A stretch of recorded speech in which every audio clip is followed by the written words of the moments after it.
Nandun naman sa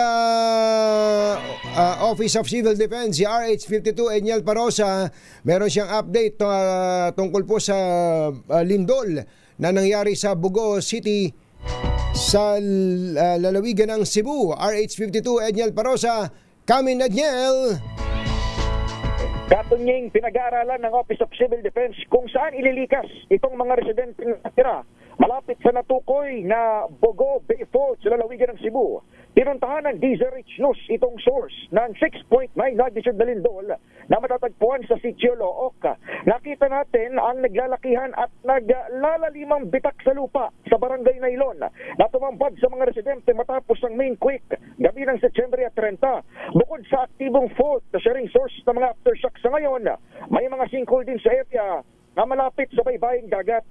Sa kabila ng takot at pinsalang tinamo, marami pa rin tayong naabutang residente sa lugar.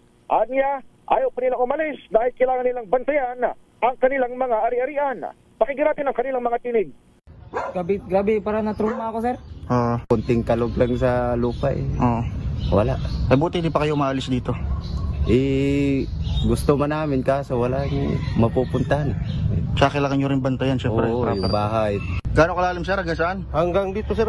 Gandibdib. Dibdib. Sa hiwalay na panayam ng DZRH News, sinabi ni OCD Assistant Secretary Rafi Alejandro, dapat nang ilikas sa mga tao sa nabanggit na fault.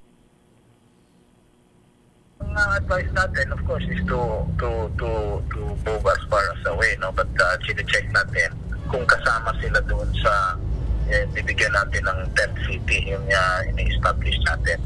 Kasi initially, ang kasama lang sa tent city, yung mga nasiraan. Sa ngayon ay halos 7,000 na ang naitatalang aftershock mula sa tanggapan ng PBOX, bunsod ng tectonic earthquake na kumitil sa buhay ng higit sa 70 katao. Ako sa Enyel Parosa, nag-uulat para sa DZRH. Una sa Pilipinas, una sa Pilipino. Maraming